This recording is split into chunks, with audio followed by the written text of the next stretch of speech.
एक चीज़ तो ध्यान में रखेंगे कि जब राज्य और केंद्र सरकार की परिकल्पना की गई थी संविधान निर्माताओं के द्वारा, तो उसमें ये कहीं नहीं था कि राज्य और केंद्र में एक ही पार्टी की सरकार होगी।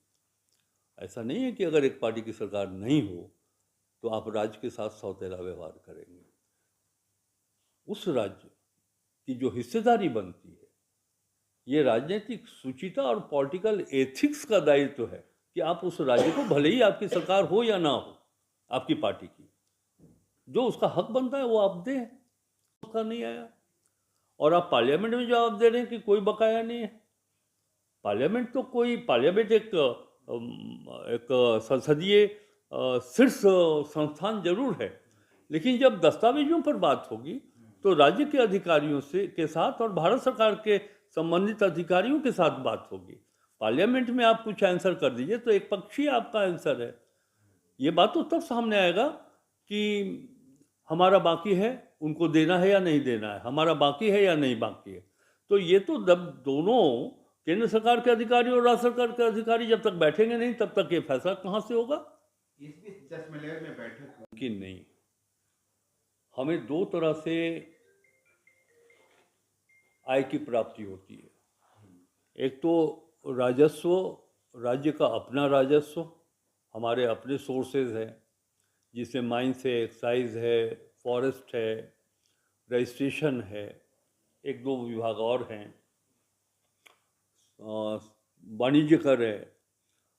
जो स्टेट का ओन टैक्स है उसमें 70% भागीदारी कमर्शियल टैक्सेस की होती है। इसमें दो तरह से मेरा दृष्टिकोण है काम करने का कि एक तो जो हम टारगेट देते हैं एक वित्तीय वर्ष में, उस टारगेट को समय पर पूरा करें, और सिर्फ उसी टारगेट को नहीं, हम इस टारगेट को आगे बढ़ाना चाहते हैं करों की चोरी को रोक करके। और जो हमारे अधिकारी हैं उन्हें मेरा निर्देश ये होगा कि आप एक तो समय पे आप रेवेन्यू कलेक्ट करिए, और स्टेट गवर्नमेंट या हमारा डिपार्टमेंट, फाइनेंस डिपार्टमेंट जो टारगेट आपको दे रहा है, या कमर्शियल डिपार्टमेंट जो टारगेट आपको दे रहा है, उस टारगेट को भी हम अभी और बढ़ाना चाहते हैं। जैसे एक्साइज में हमने देखा है कि 2019-20 में जो रेवेन्यू था एक्साइज से 1000 करोड़ था, और दूसरे वर्ष वो जम करके 2000 करोड़ रुपया हो गया। 2019-20 के बाद से आज भी वो 2025 के ही आसपास है। तो हम इस विषय पर बात करेंगे एक्साइज विभाग के अधिकारियों के साथ, मुख्यमंत्री जी के अनुमति से हम उनसे भी बात करेंगे कि आप ऐसी नीति तैयार करिए जो छत्तीसगढ़ में है, जहां उत्पाद विभाग से अधिक राजस्व की प्राप्ति होती है। तो इस तरह से हम इसको मैनेज करेंगे। ये हमारे सामने चुनौती जरूर है, लेकिन ये वो राज्य है कि माइंस से हम और अधिक रेवेन्यू प्राप्त कर सकते हैं। एक जानकारी जो मुझे मिली है कि उड़ीसा गवर्नमेंट सिर्फ माइंस से 40 से 50 हजार करोड़ रुपया प्रति वर्ष वो प्राप्त करती है वहाँ की सरकार, और हमारे यहाँ 11,000 करोड़ रुपया मिल रहा है, जबकि कई गुना उनसे अधिक खान खनिज हमारे राज्य में। तो ये काम हम क्यों नहीं कर सकते। इस संदर्भ में हमारी बातचीत वित्त सचिव से हो रही थी, तो उन्होंने कहा कि एक अध्ययन दल को हम लोगों ने भेजा था वहाँ पर। मैंने कहा है कि जब जैसलमेर की बैठक से हम लौटेंगे तो अध्ययन दल का क्या प्रतिवेदन है, क्या अनुशंसाएं हैं, वो मेरे सामने उपस्थापित की जाए, ताकि उस दृष्टिकोण से हम उस दिशा में हम आगे बढ़ सकें। कुल मिलाकर के सबसे महत्वपूर्ण बात यह है कि देखिए, जो हमारा ढांचा है देश का, संघीय ढांचा है हमारा, और भारत सरकार का संबंध, राज्यों और भारत सरकार का संबंध के बीच में एक पॉलिटिकल एथिक्स काम करता है। जो हम रेवेन्यू देते हैं विभिन्न स्रोतों से, जीएसटी के माध्यम से, तो वो पैसा उस अंश में वापस करती है, चाहे वो कोयला सेस का मामला हो या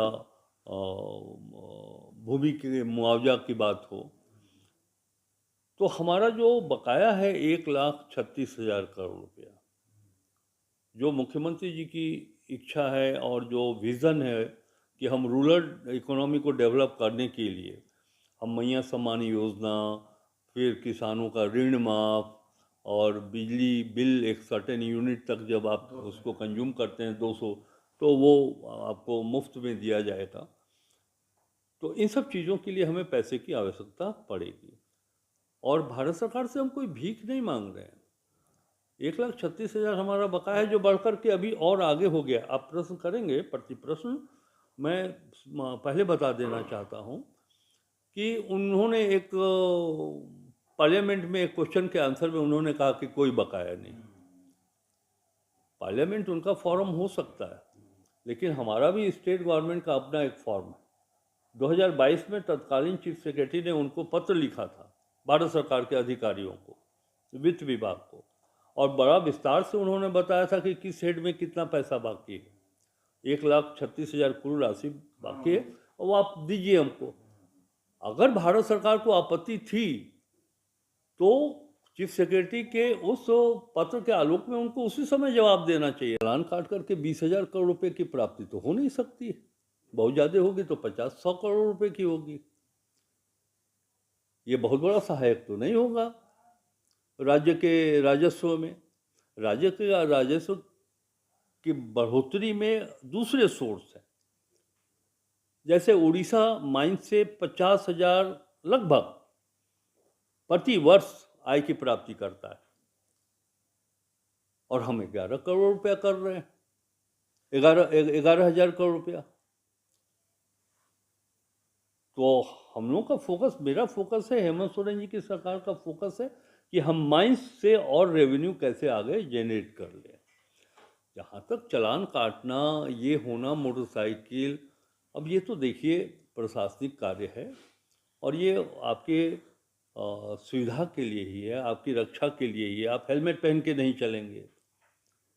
आप दूसरे राज्यों में जाइए, आप देखेंगे कि लोग जो हैं सो अपने गाड़ियों का लाइसेंस, रजिस्ट्रेशन और जो इंश्योरेंस होता है वो सब करा के रखते हैं।